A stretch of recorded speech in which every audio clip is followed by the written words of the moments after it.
I think this show came to me 10 years ago and तभी भी बहुत ही interesting था क्योंकि जैसे आप सब जानते हैं this is the Indian official adaptation of a American show called revenge जो एबीसी स्टूडियोज़ ने बनाया था. It was very acclaimed show. तो ये उसका अडेप्टेशन है जो मेरे पास पहले भी आया था लेकिन अंडर डिफरेंट सर्कमस्टांसेस.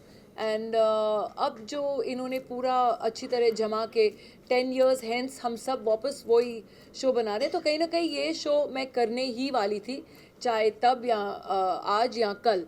तो ये एक ऐसा था कि स्टोरी बहुत ही दिलचस्प है, बहुत ही इंटरेस्टिंग है. इसमें suspense, thriller, elements of drama, twist, turns, plot सब कुछ है.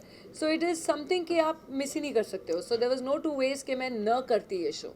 तो इस कारण ही मैंने ओरिजिनल शो नहीं देखा. मैंने सिर्फ एक सीज़न देखा to see the world of the and the planning of the entire show. लेकिन जनरली मैं एक कैरेक्टर नहीं देखती हूँ बिकॉज फिर कहीं जहन में वो बैठ जाता है और अब वो सबकॉन्शियसली आप फॉलो करने लगते हो.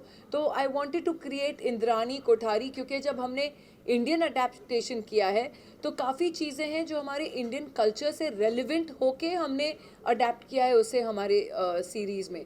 सो इसलिए रुचि जी को भी लगा कि इट्स नॉट नेसेसरी कि हम वो ही कट पेस्ट कॉपी करें. देयर इज़ अ लॉट जो बहुत चेंजेस हम लाए हैं इस शो में which makes it even more interesting and more identifiable with our audiences.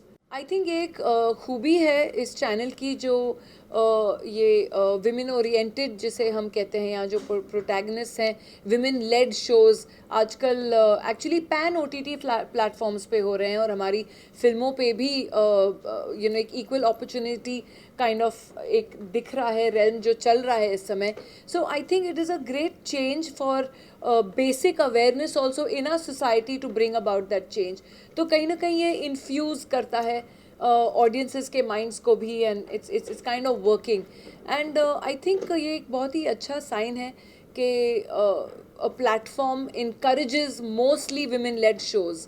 And अगर आप देखें तो it is something that is being accepted very well. So एक एक्सेप्टेंस जो है वो भी बहुत ज़रूरी है क्योंकि आप जो है आप you can keep making content लेकिन अगर ऑडियंस नहीं एक्सेप्ट करे तो वो कंटेंट नहीं चलेगा. लेकिन मतलब ऑडियंस की तरफ से भी ये एक्सेप्टेंस है. So in basically I feel in society it's a great change.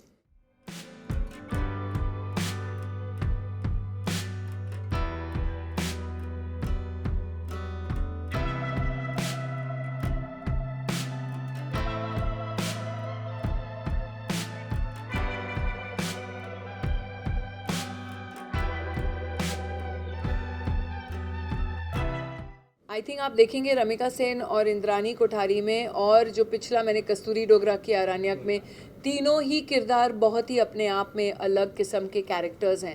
And कहीं ना कहीं हमको as what I am as a person भुला के उस कैरेक्टर के शूज़ में घुसना बहुत ज़रूरी हो जाता है.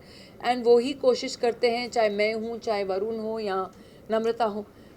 सब एक्टर्स यही कोशिश करते हैं. कोशिश जारी है. बाकी लोगों को पसंद आए तो बहुत ही अच्छा होगा. आई थिंक ये सीखने को मिला कि हार्ड वर्क हमेशा कंटिन्यू रखना पड़ता है. वो जो हंगर होता है एक आर्टिस्ट में वो हमेशा कंटिन्यू रखना पड़ता है चाहे आपने कितने भी अवार्ड जीते हो. रिगार्डलेस आपको सेट पे आना है, उतनी ही मेहनत करनी है, उतना ही प्रेप करना है. And I think Raveena ma'am से मैंने यही चीज़ सीखी है. नहीं बिल्कुल आई थिंक सेम मेरे लिए भी इतना प्रोफेशनलिज्म, डिसिप्लिन, हंगर अभी भी इनमें देखना बहुत ही इंस्पायरिंग था मेरे लिए क्योंकि that's what I aspire to be. और आई होप कि इनकी जो कला है, टैलेंट है, I have imbibed a little bit. बहुत ही एनरिचिंग एक्सपीरियंस रहा मेरे लिए. हमारी इंडस्ट्री ऐसी है कि हम सब के लिए जगह है. कोई ऐसा नहीं है जिसे शायद अगर जिसने अपना मुकाम या नाम बनाया हो या मेहनत की हो या टैलेंट कभी ना कभी तो आपका टाइम आएगा ही. तो ऐसी कोई बात नहीं है कि हम न किसी का काम छीन रहे हैं और न कोई हमसे काम छीन रहा है.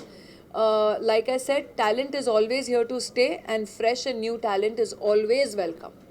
नेगेटिव है कि नहीं आप शो देखने के बाद डिसाइड कर लीजिए. वो हम रिवील नहीं कर सकते. लेकिन बहुत ही प्रेपरेशन रहा, बहुत ही वर्कशॉप्स, इमोशनल प्रेपरेशन था.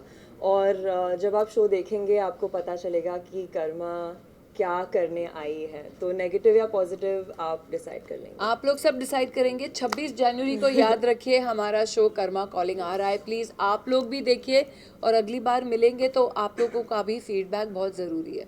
ठीक है, प्लीज़ एंजॉय।